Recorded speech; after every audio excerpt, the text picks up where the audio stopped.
అందరికీ నమస్కారం. రచయితలందరూ దర్శకులు కాలేరు. ఒకవేళ అయినా కూడా ఉపకారం, ఉప్పు కారం, మమకారం, చమత్కారం, అవసరమైతే కాసంత వెటకారం ఇవన్నీ పెట్టి సినిమాలు తీయడం అంత సులభం కాదు. వీటిని సందర్భోచితంగా వాడుకుంటూ సినిమాలు, కథలు చెప్తూ ప్రేక్షకుల మనసులపై అధికారాన్ని సంపాదించుకున్నారు.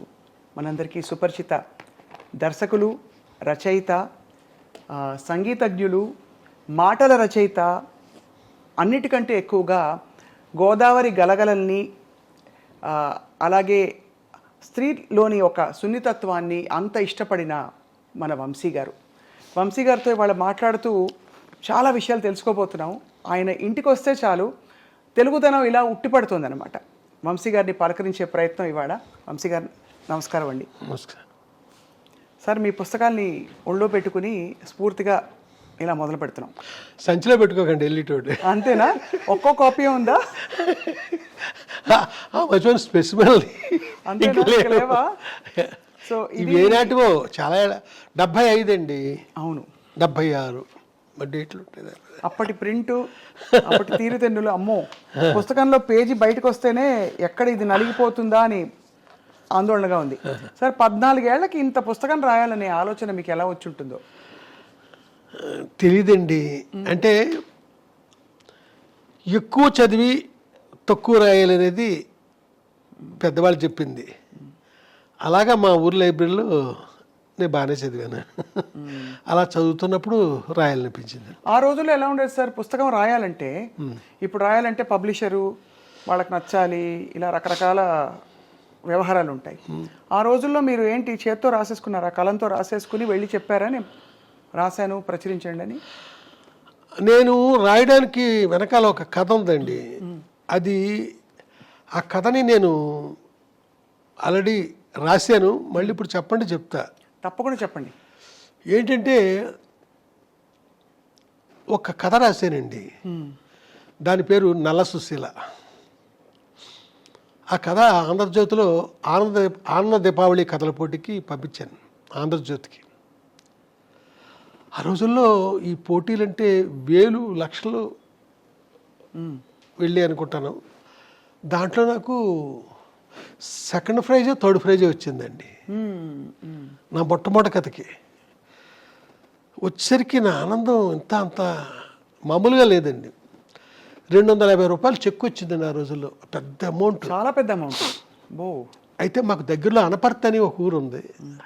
అక్కడ స్మగుళ్ళు కూడా అమ్ముతారు ఆ ఊర్లో. దాని ఫేమస్ అనపర్తి. అప్పుడు అక్కడికి వెళ్ళి హెన్రీ శాండిస్ వాచ్ కొనుక్కుందాం అనుకున్నానండి. 125 రూపాయలు. ఇలా అనుకుని ఆనందంతో ఎగిరి గంతులు చేస్తున్నాను. నా లోపల ఒక సీరియస్ పర్సన్ ఉన్నాడు, కానీ బయటికి గలగలా ఏదో మాట్లాడుతుంటాను.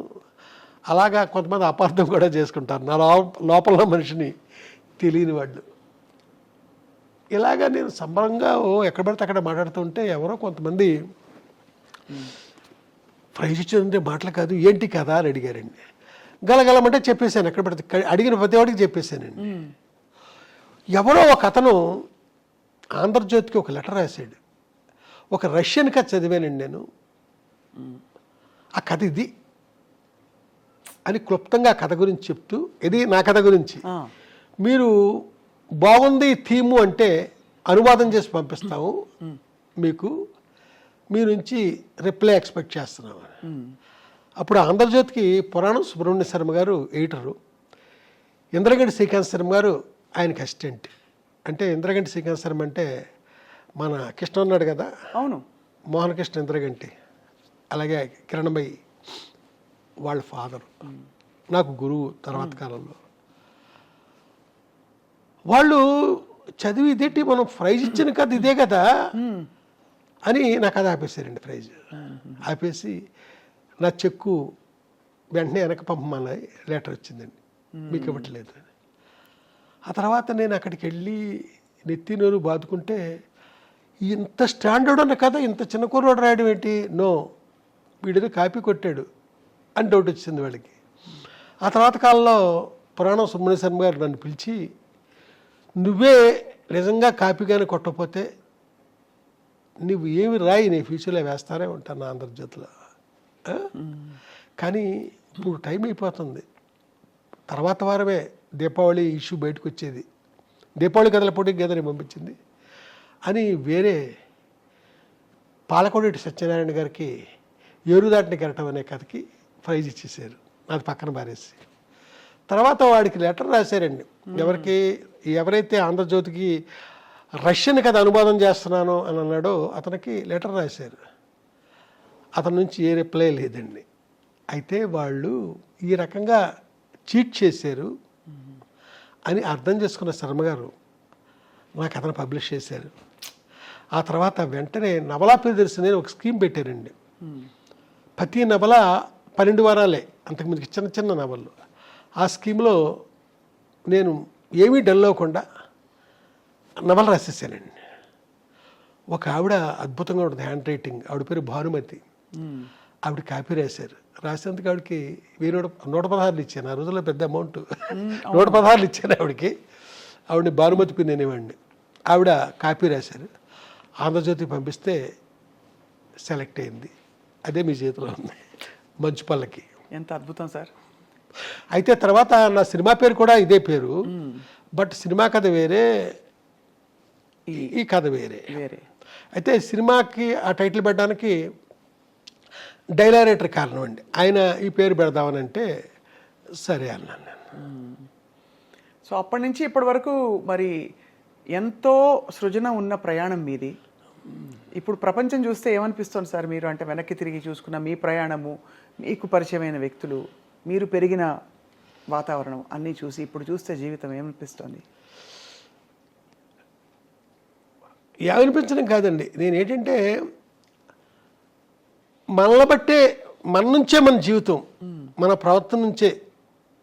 తిరువണ്ണామలై ఎలా అనిపించింది 76లో, చలంగారం చూడాలనిపించింది నాకు. ఎందుకంటే ఆయన కంప్లీట్ సాహిత్యం చదివేశాను. అక్కడికి వెళితే నాకు అన్నీ అద్భుతంగానే ఉన్నాయండి. చలంగారితో పాటు ఆశ్రమం, ప్రతిదీ. ఆ తర్వాత అప్పుడే రమణ భగవాన్ పరిచయం నాకు. ఆయన చదివి ఆయన చూడడం అంతే. అంటే మన ఇష్టాలకు తగ్గట్టు మనం వెళుతున్నాం కదా, అక్కడ నేను అద్భుతం చూస్తూ వస్తున్నానండి. ఇష్టం లేనిది నేను ఎప్పుడు ఎక్కడికి వెళ్ళా, చూడలే. కాబట్టి నాకు ఈ శత్రువులు, నాకు నచ్చని వాళ్ళు తక్కువే. నాకు వంశీ గారికి సినిమా దర్శకత్వంలో ప్రవేశం అది వాళ్ళ అవసరం బట్టి మీరు అందుకున్న ఒక అవకాశంగా మాకు తెలుసు, అంతే కదా సార్? అవునండి. వాళ్ళకి డైరెక్టర్ అనేవాడు ఎవరో ఫిక్స్ అవ్వట్లేదు. బాపు గారి దగ్గర నుంచి, జంజాల్ గారి దగ్గర నుంచి, వేజేడి సత్యనారాయణ, ఇయరింగ్ శర్మ, ఇలా చాలామంది అనుకున్న వాళ్ళకి ఎవ్వరూ డైరెక్టర్ ఫిక్స్ అవ్వట్లా. ఖర్చు అవుతుంది, ఆఫీస్ మెయింటైన్ అవుతుంది, నెల గడుస్తుంది. డైలీ మన ఆఫీస్కి వస్తున్నాడు, ఏటో హంగేరియన్ ఫిలిమ్స్ అంటున్నాడు, పోలాండ్ ఫిలిమ్స్ అంటున్నాడు, ఏంటో మాట్లాడుతున్నాడు, టెక్నాలజీ గురించి మాట్లాడుతున్నాడు. చూస్తే శంకరాభరణం అలాంటి సినిమాలకు అసిస్టెంట్ డైరెక్టర్, సీతాకోచలక అలాంటి వాటికి ఈయన ఎందుకు పెట్టకూడదు అనేసి వేమూరి సత్యనారాయణ గారు కనిపించింది. ఆయన ఎగ్జిక్యూటివ్ ప్రొడ్యూసర్ ఆ సినిమాకి. అలా వాళ్ళకి అవసరమై నన్ను డైరెక్టర్ చేశారు.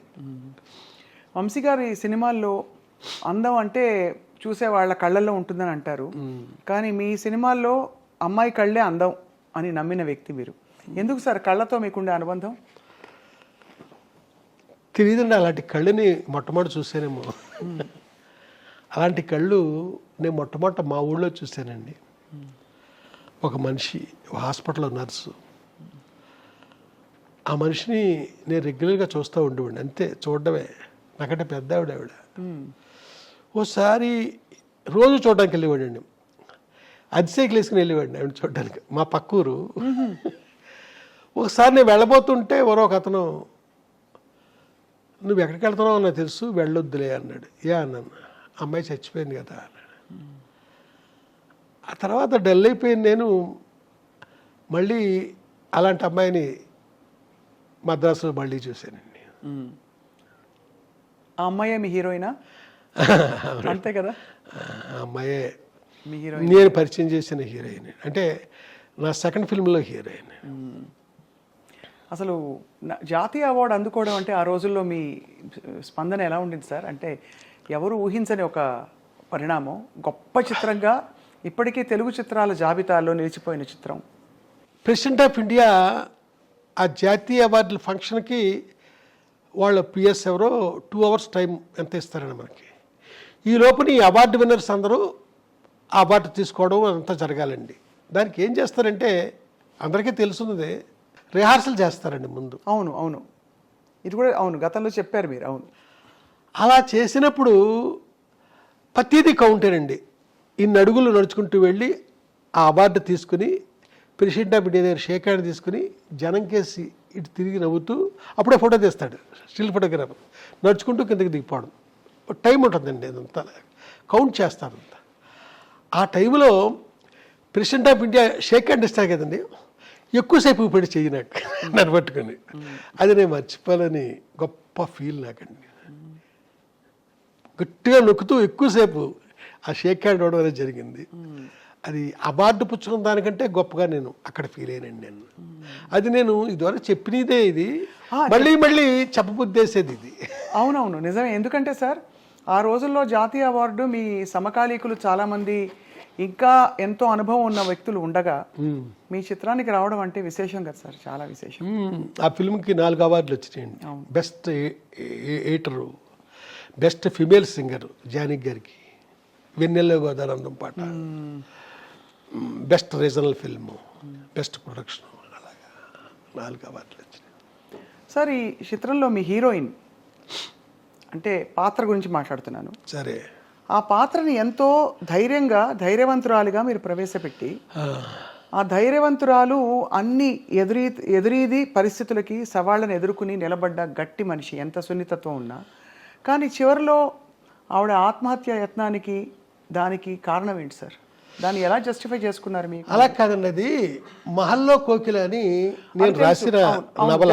అవును, ఆ నవల్లో ఆ ముగింపు అది వేరే అండి. ఇది సినిమాకి వచ్చేసరికి ప్రొడ్యూసర్ గారు ఇలాగే ట్రావెల్ అయితేనే సినిమా బాగుంటుంది, సినిమా ఇది, నవల నీ ఇష్టానికి నువ్వు ఎలా రాసుకున్నా నాకు అనవసరం. నవల్లో ఇద్దరు చనిపోతారండి, అలాగా నేను చేశాను, సినిమాకి అలా వద్దు అన్నారు ఆయన. దాంతో నేను వేరే విధంగా ట్రావెల్ కావాల్సి వచ్చింది. మీ స్త్రీ పాత్రలకి స్ఫూర్తి ఏమిటి సార్? అందమా, ధైర్యమా, అన్నీ కలగలిసి ఉండడమా, బహుముఖ్యంగా ఉండడమా, ఏమిటి సార్ మీకు స్ఫూర్తి? స్ఫూర్తి పెట్టానండి, తెలంగాణ సాహిత్యం నా బాల్యంలో నేను చదవడం. అవును, అంతమించి నేను ఏమి చెప్పను. తెలంగాణ సంపూర్ణంగా తెలంగాణ సాహిత్యం అంటే సాహిత్యం మొత్తం చదివేశాను నేను. అలాగే తెలంగాణ తర్వాత లత, బుచ్చిబాబు, వీరందరిది కూడా చదువుకుని నేను మద్రాసు వెళ్ళానండి. అప్పుడు తెలంగాణ స్త్రీ గురించి ఆయన రాసింది నా లోపల బాగా పనిచేసిందేమో తెలియదు. నేను ఎక్కడ స్త్రీని అసభ్యంగా చూపించడం కానీ, ఏప్రిల్ విడుదల అనే సినిమాలో భాగ్యం అనే క్యారెక్టర్ ఉంటుందండి. అవును అవును, ఎక్కడ ఇంత సెక్సీగా నేను ఆ మనిషిని చూపించలేదు. నేను ఉట్టి లెగ్ షాట్ కూడా ఎక్కడ కనపడదు మీకు, బట్ మీకు ఆ ఫీల్ ఉంటుంది, చూస్తున్న వాళ్ళకి ఆ ఫీల్ ఉంటుంది, ఆ భాగ్యాన్ని ఇలాగా అలాగా అని. బట్ ఎక్కడ మనిషిని నేను అలాగే ఎక్స్పోజ్ చేయనండి, అంతే. అలాగే నేను రాసిన కథల్లో కూడా మీరు ఎక్కడా కూడా ఒక్క శృంగారం కథ రాసినా కూడా స్త్రీని నేను అసభ్యంగా చూపించానండి. అయితే ఈ టైంలో కరెక్ట్ అవునో కాదో నాకు తెలియదు కానీ, జయరాజ్ అని ఒక ఆర్టిస్ట్ ఉన్నాడండి, బొమ్మలు వేస్తారు ఆయన, వెరీ సీనియర్ ఆర్టిస్ట్. స్త్రీని గీయడంలో ఆయన మాస్టర్. అయితే ఎలాంటి అమ్మాయిని బొమ్మ గీసాడంటే ఏదో ఒక మూల ఆ సెక్స్ ఉట్టిపడద్దండి, అది అసభ్యంగా ఉండదు, అంత చక్కగా గీస్తాడండి ఆయన, అద్భుతం. ఎక్కడ జయరాజ్ బొమ్మ చూసినా మనం వెతుక్కుంటే కనపడద్దండి అది. ఇక్కడ నా దగ్గరికి వచ్చేసరికి ఎలాంటి స్త్రీ క్యారెక్టర్ అయినా ఒక సభ్యత సంస్కారాలతో ఒక పద్ధతిలో ఆ స్త్రీని చూపించడం నాకు అలవాటు. వంశీ గారి హీరోయిన్ అంటే స్క్రీన్ అంతా కళ్ళే ముందు, అంటే తనను చూపించిన వరకు సరే, కొంతమందిని పొరపాటుగా చూపించాను, కొంతమందిని అలా చూపించకూడదు, అది ఫర్దర్గా తప్పులు చేస్తుంటాం కదా, ఆ తప్పులకు ముందు చేయకూడదేమో. ఏ పాత్రలు మీకు అలా అనిపించాయి సార్ మీ పాత్రల్లో? అంటే కొందరిని ఎలా చూపించుకోడు. ఇప్పుడు చెట్టు కింద ప్లేటర్లో కిన్నెర్ అనే అమ్మాయి ఉందండి, నేనే పరిచయం చేశాను. వాళ్ళని ఇలా చూపించకూడదు.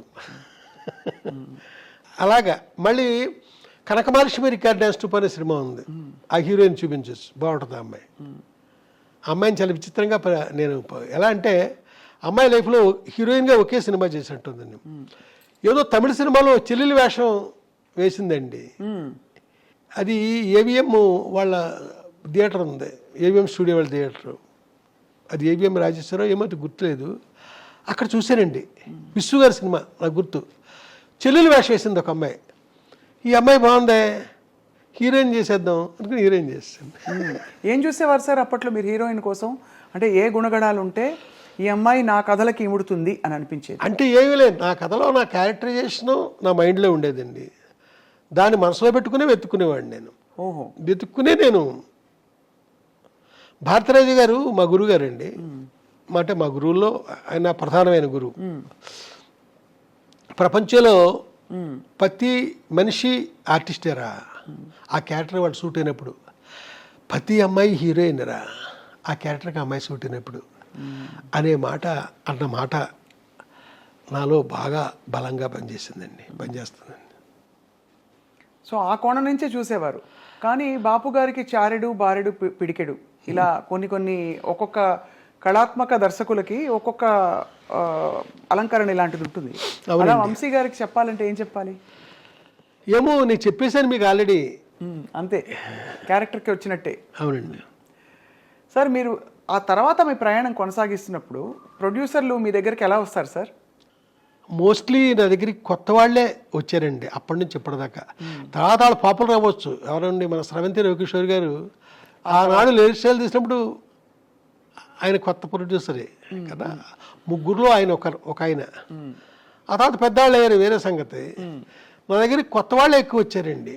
పాత వాళ్ళు నన్ను అప్రోచ్ అయిన దాఖలాలు లేవు.